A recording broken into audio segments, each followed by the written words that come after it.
Hello students, मैं सुधांशु सिंह। आज हम लोग यहाँ पढ़ने जा रहे हैं एक्सरसाइज 5.5 और एक्सरसाइज 5.6। ये दोनों एक्सरसाइज बेस्ड हैं परपेंडिकुलर लाइंस और क्लासिफिकेशन ऑफ ट्राइंगल के ऊपर। तो एक्सरसाइज 5.5 से स्टार्ट करते हैं और फिर 5.5 तक पूरा पढ़े। 5.5 और 5.6 को पूरा कम्प्लीटली डिस्कस करेंगे एक एक क्वेश्चन को। ठीक है, तो चलिए बिना किसी देरी किए आगे बढ़ते हैं। तो एक्सरसाइज 5.5 ये बेस्ड है परपेंडिकुलर लाइंस के ऊपर और इसका फर्स्ट क्वेश्चन है which of the following are models for perpendicular lines.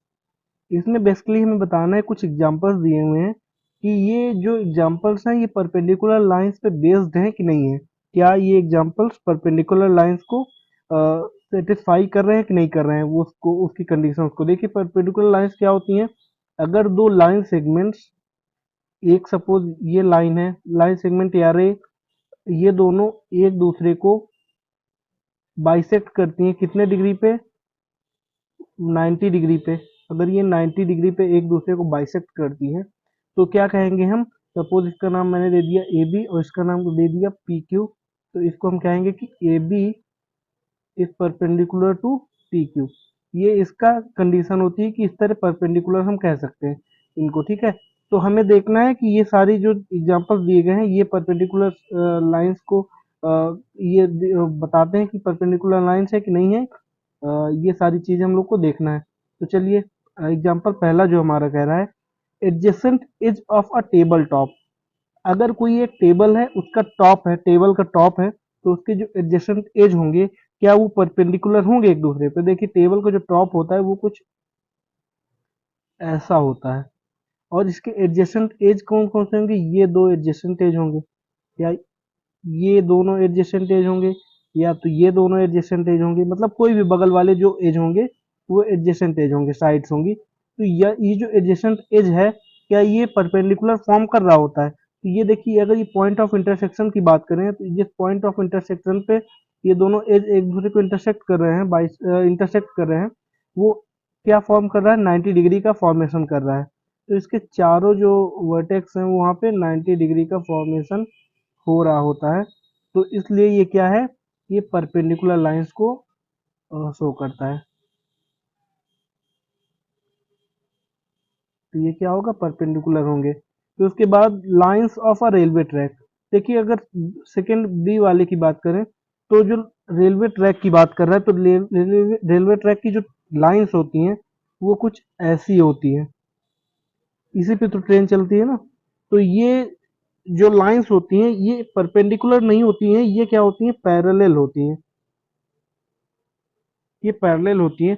Parallel की कंडीशन ये होती है कि पैरेलल लाइंस कभी भी एक दूसरे को कट नहीं करती हैं, इंटरसेक्ट कहीं पे भी नहीं करती, किसी भी पॉइंट पे एक दूसरे को इंटरसेक्ट नहीं करेंगी। ये हर पॉइंट पे, हर जगह पे इस लाइन के किसी भी पॉइंट को अगर ले लिया जाए तो इन दोनों में सेम डिस्टेंस होगी। अगर इस पॉइंट की बात करें तो यहाँ पे जो डिस्टेंस होगी वही डिस्टेंस इस पॉइंट में भी होगी, सेम डिस्टेंस पे दोनों होंगी। मतलब ये एक दूसरे को कभी इंटरसेक्ट नहीं करेंगी। ये दोनों क्या कहलाएंगी? पैरेलल कहलाएंगी। तो रेलवे ट्रैक की जो लाइंस होती हैं वो परपेंडिकुलर नहीं होती,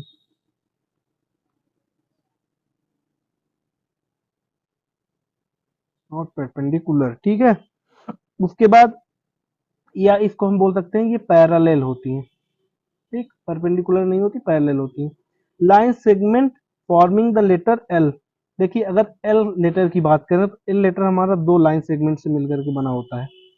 एक लाइन सेगमेंट ये वाली और एक लाइन सेगमेंट ये वाली। ठीक, एक वर्टिकल होती है और एक हॉरिजेंटल होती है। तो यहाँ पे जो फॉर्मेशन हो रहा होता है वो फॉर्मेशन हमारा 90 डिग्री का हो रहा होता है। जैसे यहाँ पे लेटर आप देखेंगे तो इसमें जो फॉर्मेशन हो रहा होगा वो 90 डिग्री का फॉर्मेशन होगा। तो यहाँ पे ये जो लेटर होगा वो परपेंडिकुलर फॉर्म करेगा।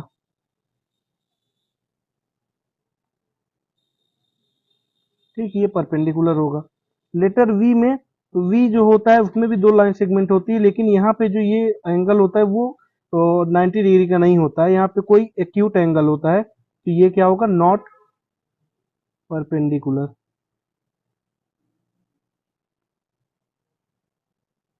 ये परपेंडिकुलर नहीं होगी। ठीक, चलिए बढ़ते हैं क्वेश्चन नंबर सेकंड की तरफ। क्वेश्चन नंबर सेकंड कह रहा है late PQ be a perpendicular to a line segment XY. Let PQ and XY intersect in the point A. What is the measure of angle PAY? चलिए इसको एक diagram के through समझने की कोशिश करते हैं। कह रहा है let PQ be perpendicular to the line segment XY. तो ठीक है, एक हमारी लाइन सेगमेंट है XY, ये एक लाइन सेगमेंट है, इसका नाम हमने दे दिया XY, और एक लाइन सेगमेंट है PQ। ठीक, ये PQ हो गई। कह रहा है कि PQ जो है वो परपेंडिकुलर है XY लाइन सेगमेंट पे। ठीक, ये दो लाइन सेगमेंट है, इसमें PQ XY पे परपेंडिकुलर है। अब जो पॉइंट पे इंटरसेक्शन हो रहा है या कट हो रहा है, इंटरसेक्ट कर रही है, इस पॉइंट का नाम क्या है? इस पॉइंट का नाम A है। देखिए दिया ना, let PQ and PY intersect in the point A, तो पॉइंट A हमने नाम दे दिया। तो कह रहा what is the measure of angle PAY। PA and Y मतलब इस वाले एंगल की बात कर रहा है कि ये एंगल कितने डिग्री का होगा, क्या मेजर होगा इस एंगल का। तो सीधा सीधा यहाँ पे दिख रहा है कि ये हमारा जो मेजर होगा एंगल PAY का, वो क्या होगा? 90 डिग्री का होगा। ठीक, परपेंडिकुलर 90 डिग्री फॉर्म कर रहा है। ठीक है, उसके बाद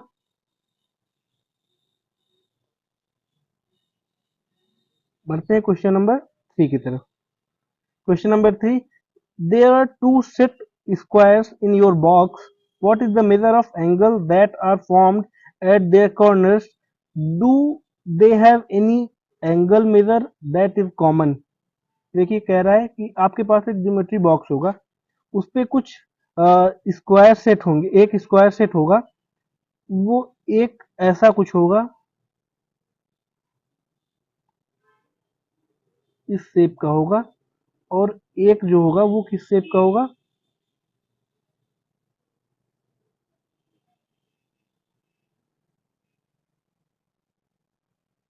देखिए मैं ट्राई कर रहा हूँ बनाने की।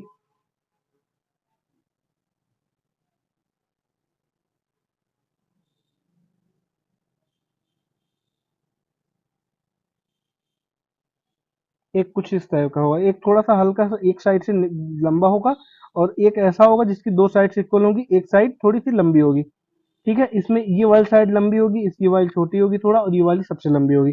तो ये एक स्क्वायर सेट होगा आपके बॉक्स में। तो कह रहा है इसके सभी एंगल्स के, सभी कॉर्नर्स के जो मेजर हैं वो हमें बताने हैं, और हमें बताने हैं क्या कोई एक ऐसा एंगल है जो कि कॉमन है दोनों में। तो देखिए इसके मेजर्स जो होते हैं, आप क्या करना है, आपको लेना है उसके मेजर निकालने हैं, सारे एंगल्स के मेजर निकालने हैं। तो आप पाएंगे कि जो एक स्क्वायर होगा ना, जो ये वाला स्क्वायर होगा, स्क्वायर सेट होगा, उसमें एक एंगल हमारा 90 डिग्री का फॉर्मेशन करेगा, बाकी दो एंगल जो होंगे वो 45 और 45 डिग्री के होंगे। इसलिए हमारा क्या होगा? आइसोसीलिस ट्रायंगल होगा, आइसोसीलिस ट्रायंगल होगा। ठीक है, और एक हमारा जो सेट स्क्वायर होगा उसमें एक एंगल तो हमारा 90 डिग्री का होगा, ये एंगल 90 डिग्री का होगा, और जो बाकी दो एंगल्स होंगे वो कितने कितने डिग्री के होंगे? एक 30 डिग्री का होगा, ये 30 डिग्री का होगा, और एक एंगल कितने डिग्री का होगा? एक एंगल हमारा 60 डिग्री का फॉर्मेशन कर रहा होगा। तो ये दो होंगे, आपको इसको चेक करना है। ठीक है, तो आप इसको चेक कर लीजिएगा। मैं दोनों की मेजर्स फिर से लिख दे रहा हूँ यहाँ पे, 90 डिग्री, 45 डिग्री एंड 45 डिग्री, ये फर्स्ट वाले का रहेगा। सेकंड वाले क्या रहेगा? 90 डिग्री, 60 डिग्री एंड 30 डिग्री। ठीक, तो ये दो सेट स्क्वायर जो होंगे, एक सेट स्क्वायर होगा तो उसका दोनों के मेजर्स रहेंगे एंगल्स के, और इनमें कौन सा एंगल कॉमन होगा? तो कॉमन एंगल कौन सा होगा? कॉमन एंगल हमारा 90 डिग्री का होगा। ठीक, दोनों में 90 डिग्री कॉमन है, तो ये कॉमन एंगल हमारा 90 डिग्री का होगा। क्वेश्चन नंबर 4 की तरफ चलते हैं। क्वेश्चन नंबर 4 कह रहा है study the diagram, the line L एक लाइन है वो एल है, ये वाली लाइन जो हमारी लाइन है वो एल है, is perpendicular to line m. ये जो लाइन है वो किस में परपेंडिकुलर, लाइन एम पे परपेंडिकुलर है।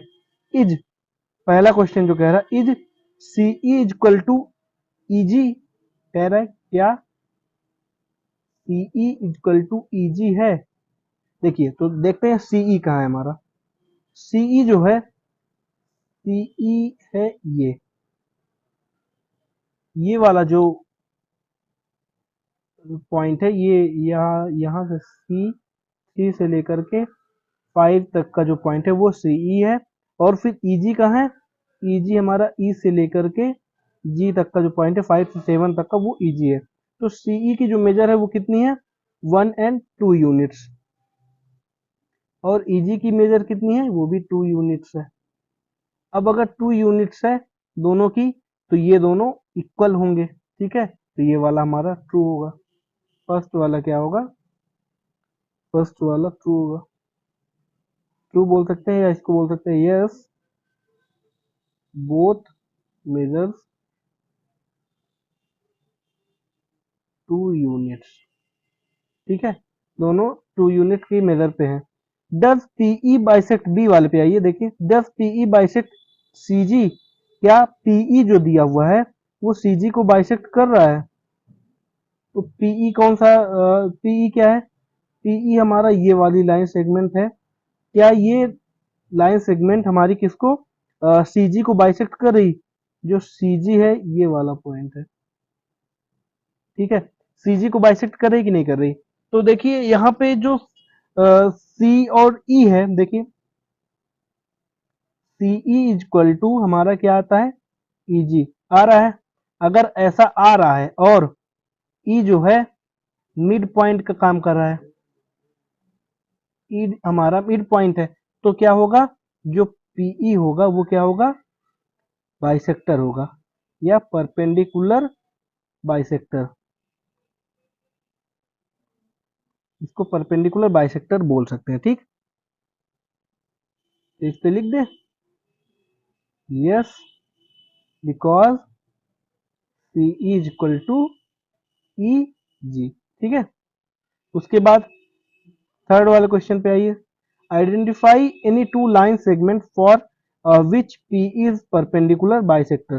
कोई ऐसा दो लाइन सेगमेंट हमें बताने हैं जिसके लिए पीई जो हो परपेंडिकुलर बाइसेक्टर हो। तो देखिए इसके लिए कौन कौन से हैं, पीई अगर परपेंडिकुलर बाइसेक्टर है तो सबसे पहले हम देख सकते हैं कि डी एफ के लिए परपेंडिकुलर बाइसेक्टर का काम करेगा। दूसरा किसके लिए काम करेगा, डी एफ में ई मिड पॉइंट होगा और D E equal to E F होगा, तो ये परपेंडिकुलर का बाइसेक्टर का काम करेगा। दूसरा दूसरा एक हो सकता है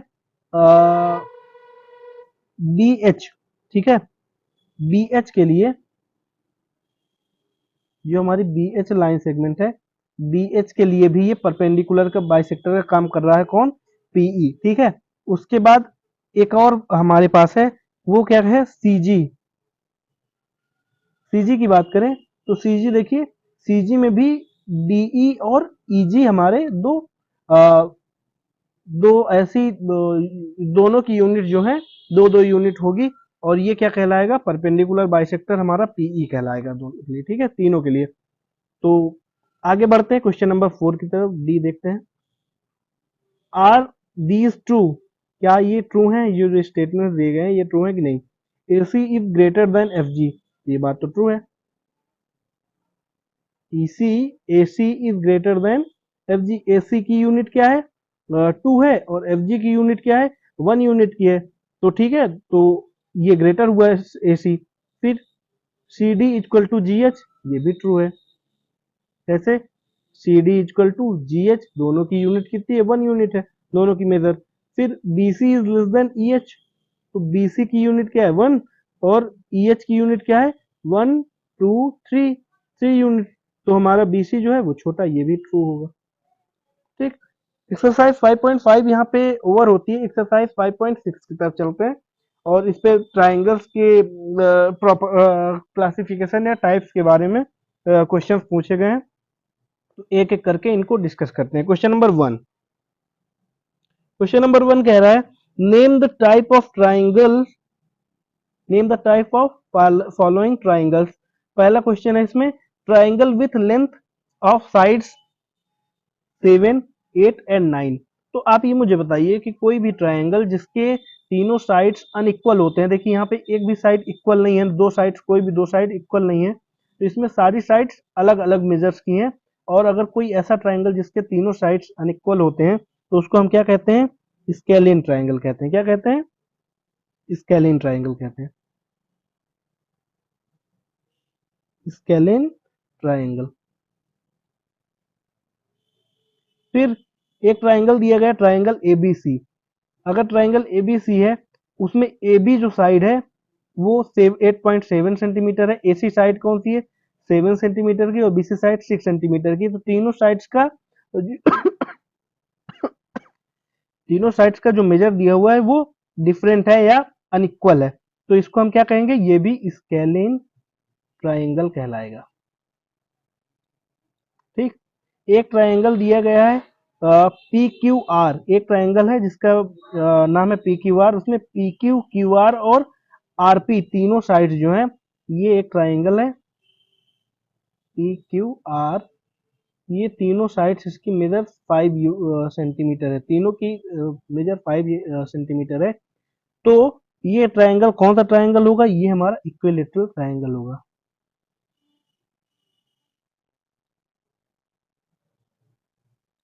इक्विलेटरल ट्राइंगल होता है ना जिसकी तीनों साइड्स इक्वल होती है, उसको इक्विलेटरल ट्राइंगल कहते हैं। एक ट्राइंगल दिया गया है डीईएफ, उसमें एंगल डी जो है उसका मेजर जो है, मेजर ऑफ एंगल डी वो 90 डिग्री है। अगर 90 डिग्री है तो उस ट्राइंगल को हम क्या कहते हैं, राइट एंगल्ड ट्राइंगल। ठीक है, राइट एंगल ट्राइंगल, जो भी एक कोई भी ट्राइंगल जिसका एक एंगल अगर 90 डिग्री का है तो उसको हम राइट एंगल ट्राइंगल करेंगे। ये जो क्लासिफिकेशन है ये उसके एंगल के बेसिस पे है, और ऊपर के जो 3 क्वेश्चंस थे वो ट्राइंगल के साइड्स के बेसिस पे उसके क्लासिफिकेशन है। फिर नीचे क्वेश्चन नंबर ई, ये बोल रहा है एक ट्राइंगल है एक्स वाई जेड, उसमें एंगल एम का जो एंगल वाई का जो मेजर है वो 90 डिग्री है, एंगल एक्स वाई और वाई जेड इक्वल है, तो इसको हम क्या कहेंगे। ये देखिए अगर एक्स वाई और वाई जेड जो साइड्स हैं वो दोनों इक्वल हैं, अगर किसी भी ट्राइंगल की दो साइड्स इक्वल होती हैं तो वो आइसोसेलेस ट्राइंगल होता है। और अगर किसी ट्राइंगल का अगर एक भी एंगल 90 डिग्री के बराबर है, देखिए दो एंगल तो 90 डिग्री के इक्वल होंगे नहीं, अगर एक एंगल 90 डिग्री के इक्वल है तो उस ट्राइंगल को हम राइट एंगल ट्राइंगल कहते हैं। और इस ट्राइंगल में जो एक्स वाई जेड दिया हुआ है इसमें दोनों प्रॉपर्टीज हैं, आइसोसेलेस ट्राइंगल की प्रॉपर्टी और राइट एंगल ट्राइंगल की प्रॉपर्टी है, तो इसको हम क्या बोलेंगे, iso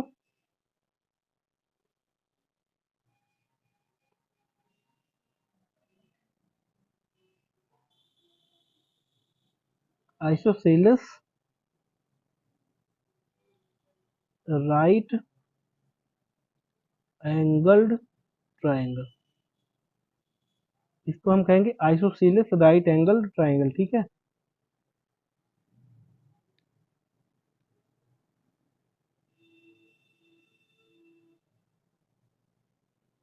isosceles right angle triangle.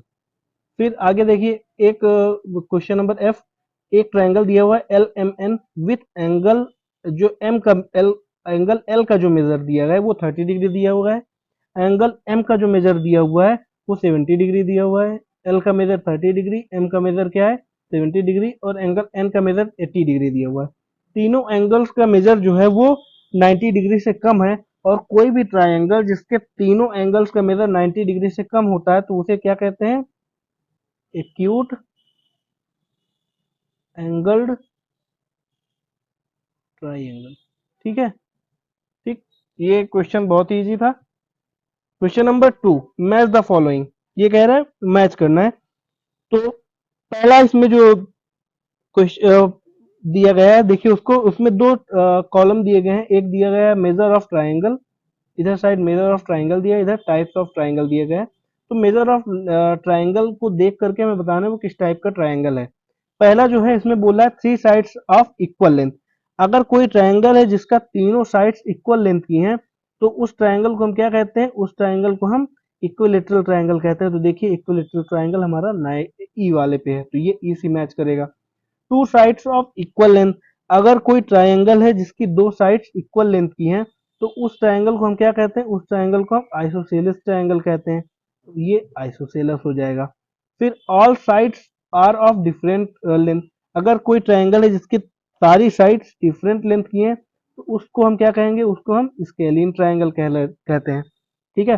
फिर देखते हैं थ्री एक्यूट एंगल्स, कोई ऐसा ट्रायंगल है जिसके तीनों साइड्स में एक्यूट एंगल है, तो उसको हम क्या कहते हैं, एक्यूट एंगल्ड ट्राई एंगल, उसको हम क्या कहते हैं, एक्यूट एंगल ट्राइंगल। ठीक है। क्वेश्चन नंबर 5 इस पे जो दिया हुआ है, 5 जो स्टेटमेंट दिया गया है वो दिया गया है कि वन राइट एंगल। तो वन राइट एंगल अगर है किसी ट्राइंगल पे, तो उसे हम क्या कहेंगे, देखिए दो तो होते नहीं, लेकिन अगर किसी ट्राइंगल पे एक एंगल 90 डिग्री का है तो वो क्या कहलाएगा, राइट एंगल ट्राइंगल कहलाएगा। वन ऑब्ट्यूज एंगल, एक ऑब्ट्यूज एंगल है तो उसको हम क्या कहेंगे, ऑब्ट्यूज एंगल ट्राई एंगल, उसको हम ऑब्ट्यूज एंगल ट्राइंगल कहेंगे। One right angle with two sides of equal length, उसको हम आइसोसीलियस राइट एंगल ट्राई एंगल कहेंगे। ठीक है। वो आइसोसेलेस ट्रायंगल भी है क्योंकि उसकी दो साइड्स इक्वल हैं और उसमें एक राइट एंगल है, इसलिए वो क्या कहलाएगा, राइट एंगल ट्रायंगल भी कहलाएगा। तो इसमें दोनों प्रॉपर्टी होती है, इसको इसलिए हम इसको आइसोसेलेस राइट एंगल ट्रायंगल कहते हैं। ठीक है। चलिए बढ़ते हैं क्वेश्चन नंबर 3 की तरफ। क्वेश्चन नंबर 3 कह रहा है, name each of the following triangle in in two different ways, you might जज the nature of angle by observation. ठीक है। तो इसमें देखिए दो तरीके होते हैं ट्राइंगल को बताने के, कि वो कौन सा ट्राइंगल है। एक तो उसके साइड के बेसिस पे, एक उसके एंगल के बेसिस पे। तो कोई भी इसमें जितने भी ट्राइंगल दिए गए हैं, फिगर्स दिए गए हैं, उनको हमें उनके दोनों तरीके से बताना है, कि दोनों नाम बताने हैं कि वो किस टाइप का है, उसके साइड के बेसिस पे भी और उसके एंगल के बेसिस पे भी। तो चलिए स्टार्ट करते हैं क्वेश्चन नंबर ए की तरफ। जो ए है उस पे देखिए हमारे साइड्स अगर देखें तो तीनों साइड्स इक्वल है, अनइक्वल है। अगर अनइक्वल है तीनों साइड्स, तो उसको हम क्या कहेंगे, उसको हम क्या कहेंगे, तीनों साइड्स अनइक्वल नहीं है, इसमें दो साइड्स इक्वल है और एक साइड अनइक्वल है, और दो एंगल इक्वल है और एक एंगल अनइक्वल है। अगर दो साइड्स किसी ट्राइंगल की इक्वल होती हैं तो उसके अपोजिट वाले दो एंगल्स भी इक्वल होते हैं। ठीक। तो ये क्या कहलाएगा, देखिए, और जो हमें एंगल दिख रहे हैं, ये एंगल क्या है, सारे एंगल हमें 90 डिग्री से कम दिख रहे हैं। अगर फर्स्ट वाले में देखें तो ये एंगल और ये एंगल, तीनों एंगल 90 डिग्री से कम दिख रहे हैं, तो ये पहले तो क्या हो जाएगा, एक्यूट एंगल हो जाएगा, acute angle and iso isosceles triangle. ठीक, ये एक्यूट एंगल भी है और आइसोसेलेस भी है। ठीक। क्वेश्चन नंबर बी की तरफ देखें। इस पे अगर देखेंगे तो एक एंगल हमें 90 डिग्री का दिखाई पड़ रहा है। ठीक। अगर एक एंगल 90 डिग्री का दिखाई दे रहा है तो सबसे पहले क्या हो गया, राइट एंगल हो गया, पहला राइट एंगल ट्राइंगल हो गया। दूसरा, इस पे सारे के सारे साइड्स अनइक्वल है, तीनों सेम नहीं है, तीनों डिफरेंट है। तो अगर कोई ऐसा ट्राइंगल है जिसके तीनों साइड डिफरेंट है तो उसको हम क्या कहते हैं, स्केलिन स्केलिन ट्राइंगल।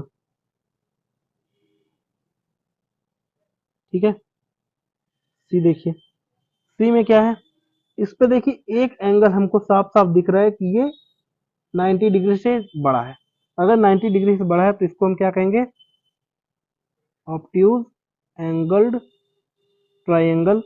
एंड दूसरा इसका क्या नाम हो सकता है, दो साइड्स इक्वल हैं, अगर दो साइड्स इक्वल हैं तो दो एंगल भी इक्वल होंगे, और अगर ये दो साइड्स इक्वल हैं तो ये साफ साफ बात है कि ये ट्राइंगल हमारा कौन सा है, आइसोसेलेस ट्राइंगल है। तो इसको हम क्या नाम दे देंगे, इसको हम नाम दे देंगे आइसोसेलेस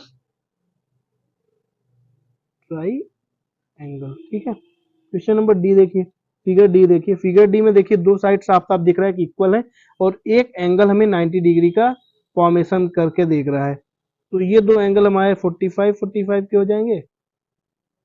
खैर उससे कोई मतलब नहीं है, एक एंगल अगर 90 डिग्री का है तो ट्राइंगल हमारा राइट एंगल्ड हो जाएगा, राइट एंगल ट्राइंगल हो जाएगा। दूसरा, दो साइड्स इक्वल है तो ये आइसोसेलेस हो जाएगा। साइड के बेसिस पे आइसोसेलेस है और एंगल के बेसिस पे राइट एंगल है। अगर इस क्वेश्चन नंबर ई की बात करें या फिगर ई की बात करें, इसमें तीनों साइड्स हमें 90 डिग्री से कम दिख रहे हैं। तीनों साइड्स 90 डिग्री से कम दिख रहे हैं। अगर 90 डिग्री से तीनों साइड्स कम दिख रहे हैं, या एक तो ये एक्यूट एंगल ट्राइंगल है, या फिर हाँ पहला तो ये एक्यूट एंगल ट्राइंगल है, हम वही लिख लेते हैं।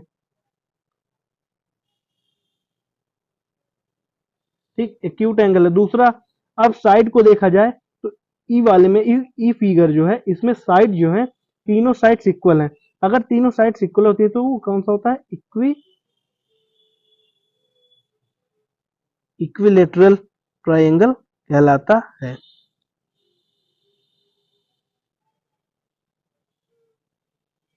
ठीक है।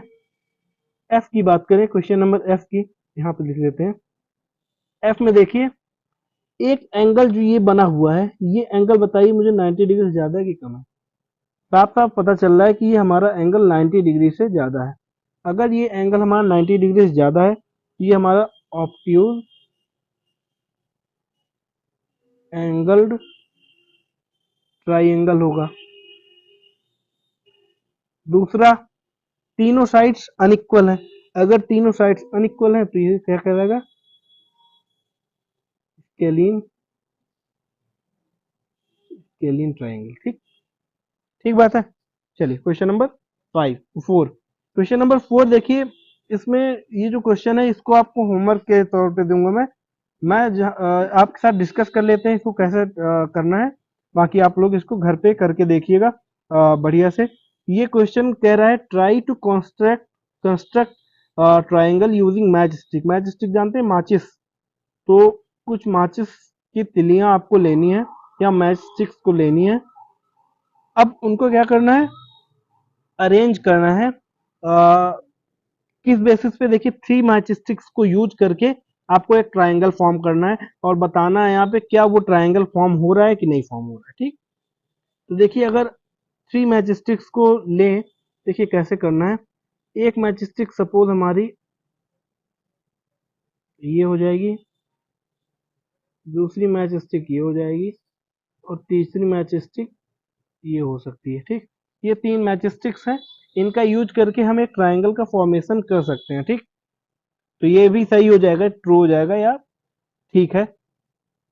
अगर फोर मैच स्टिक्स को लें तो बताइए, थ्री मैच स्टिक्स तो हमने लेकर के एक ट्रायंगल बना लिया, क्या हम फोर मैच स्टिक्स को यूज करके एक ट्रायंगल बना सकते हैं? तो ये बात गलत हो जाएगी। फोर फोर मैच स्टिक्स को लेकर के नहीं बना सकते। थ्री मैच स्टिक से बन सकता है, फाइव मैच स्टिक से भी बन सकता है। कैसे बन सकता है? फाइव मैच स्टिक से बनाना चाहे तो एक ये हो जाएगा, और दूसरा ये ये एक ट्रायंगल फाइव मैच स्टिक से बन सकता है। या फिर फाइव मैच स्टिक्स का यूज करके एक ये हो गया, ये हो गया, मतलब दो दो मैच स्टिक से हमें एक आर्म बनानी है, और एक ये कुछ एक ट्रायंगल बन सकता है। ठीक, सिक्स मैच स्टिक्स का यूज करके भी ट्रायंगल फॉर्म हो सकता है।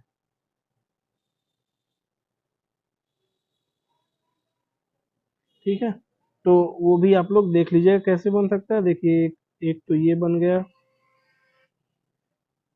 एक ये बन गया, एक ये बन गया, एक ये बन गया, एक ये हो गया, और एक ये हो गया, ये भी बन सकता है। चलिए, ये इसको आप घर पे करिएगा और सॉल्व करके मुझे डीएम करिएगा या मुझे टेलीग्राम पे भेजिएगा। ठीक है, तो चलिए, आज की एक्सरसाइज यहाँ पे ख़त्म होती है। मिलते हैं आपसे नेक्स्ट वीडियो पे कुछ नए कॉन्सेप्ट के साथ। तो आज के लिए यहीं तक। Thank you.